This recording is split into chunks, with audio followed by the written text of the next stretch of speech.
Chapter 11, The Time Traveler's Return. So I started to come back. I was so tired that I fell asleep as I sat on the machine. As I slept, millions of years flew by. When I awoke, the days and nights had returned. The planet was turning again. I went faster. I saw mountains rise from piles of dust. I even saw big trees grow small and zip into the ground.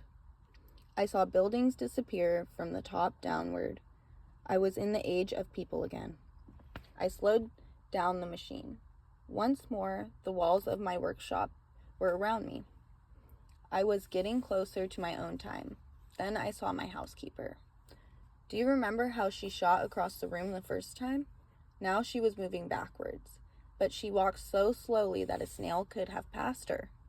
Finally, she backed out of the workshop door. The door closed. I brought the machine to a stop. I looked at the dials. I was back where I had started. It was tonight, Friday evening. I had been gone for 8 days. I had traveled millions of years, yet here it was the same day I had left. I looked around my workshop. Everything was the same. Or was it? My machine was now much closer to the far wall. What had happened? Then I knew. The Morlocks had moved the machine. Then I had stopped in the land of the Eloi. I was about 10 feet away from the Sphinx. Now I was 10 feet closer to the wall. Far in the future, part of my workshop would be inside the Sphinx. I got off the machine. As my feet touched the floor, I felt a stab of pain. I looked down at my feet. My shoes were gone. I had lost one to a Morlock in the well that day. I had taken off the other one so I could walk. I saw that my feet were bloody. I was a mess.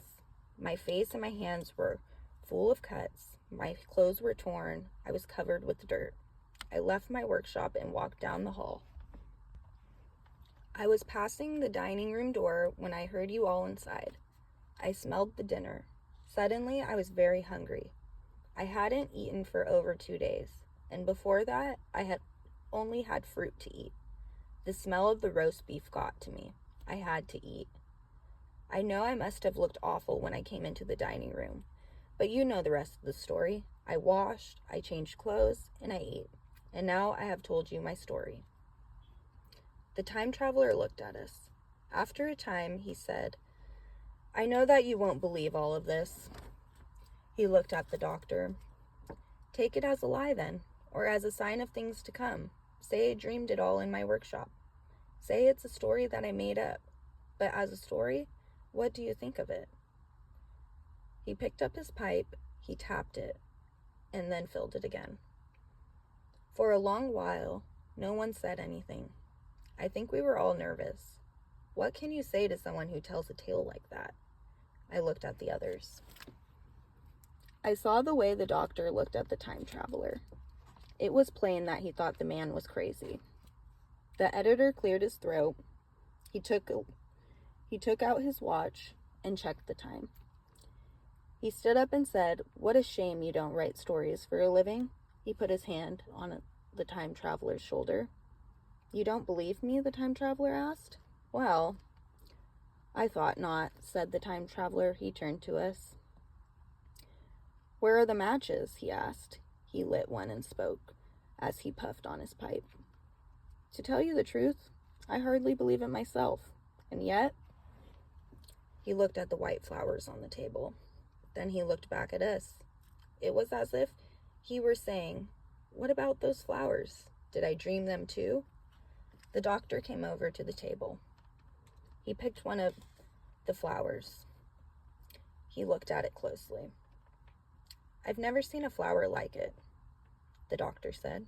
His words seemed to shake up the others. The doctor was an expert on flowers. We all knew that. If the flowers were real, what about the rest of the time traveler's story? Was it true too? The editor looked at his watch again. Say it's almost 1 o'clock, he said. How will we get home? There are plenty of cabs at the railroad station, said the reporter. We can get one there. The doctor was still looking at the white flowers. Odd, he said. I just can't place these flowers. May I take them? I want to study them." "Certainly not," said the time traveler. "Then tell me this. Where did you really get them?" the doctor asked. "I told you," the time traveler answered. "Weena put them in my pocket." Suddenly, he put a hand to his head. He looked pale. I thought he was going to pass out. Then he spoke.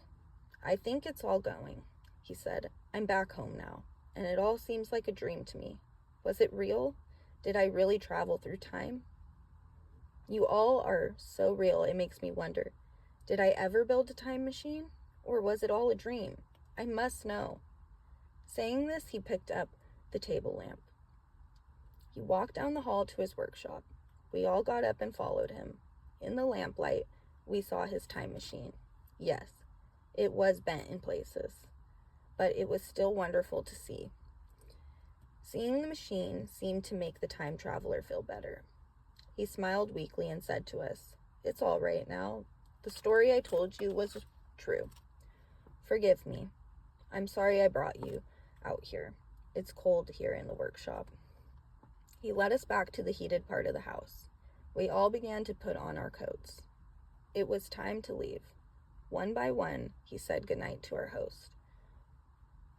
Before he left, the doctor told the time traveler that he was suffering from overwork. The time traveler laughed. I rode in a cab with the editor. We talked about the story we'd heard. The editor didn't believe a word of it. He said it was all a fancy lie. I didn't say anything to it, but the story stayed on my mind. I wanted to see the time traveler again. I wanted to talk to him about it. The next day, I went to the time traveler's house. His housekeeper opened the door. She told me that he was in his workshop. I said I'd go there alone. I knew the way.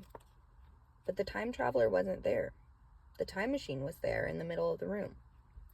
I put a hand on one of the control bars. The machine began to shake. I felt dizzy. Scared, I took my hand away. I looked around. I was afraid that someone had seen me touch the machine. I felt like a small child in a room he wasn't supposed to see. I left the room. I was walking down the hall when I saw the time traveler. He had a big sack in one hand and a camera in the other. He smiled. He told me that he'd like to talk to me, but he couldn't at the moment. "I'm very busy with my time machine," he said. "Then it's real?" I asked. "You can travel in time?" "Really and truly," he said. "In fact, give me half an hour. I'll prove it to you. I'll have things to show you, and pictures too. Just go into the living room and sit down. Read the newspaper." Then he went into his workshop and closed the door. I went into the living room. I sat down and began reading. A few minutes later, I thought of something. I had forgotten I had a date with a friend. I couldn't wait here, but I didn't want to leave without telling the time traveler. I got up and walked back to his workshop. When I got to the door of the room, I heard sounds inside. I heard the time traveler start to say something. Then his voice stopped.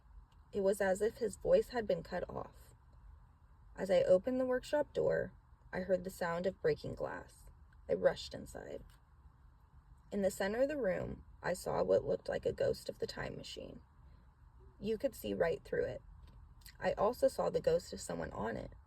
Then suddenly, it was gone. The room was empty. Just then, the time traveler's housekeeper came into the room. We didn't say a word. We just looked at each other. After a few seconds, we began to speak.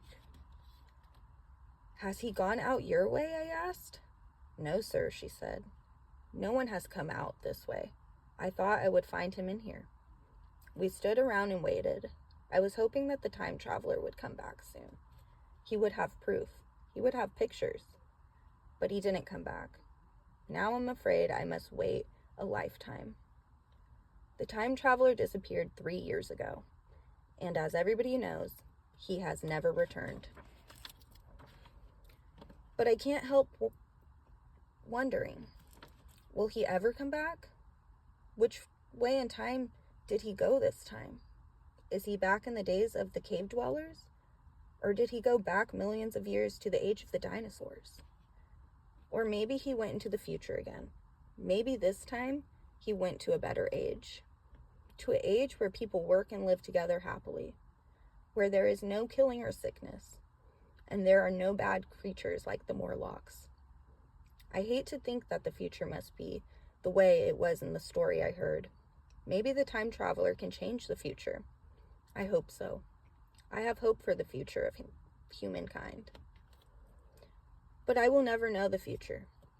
I can only live my own life and hope that things will get better. Hope that the future will bring a world of peace and beauty. I still have 2 strange white flowers. They are all dried up now, but they have taught me something. Even in the land of the Eloi, when people's minds and strengths were gone, tenderness remained. Weena's simple gift of flowers showed that even with everything in ruins, tenderness remained. Call it love if you will. I think it is the one real hope we all have.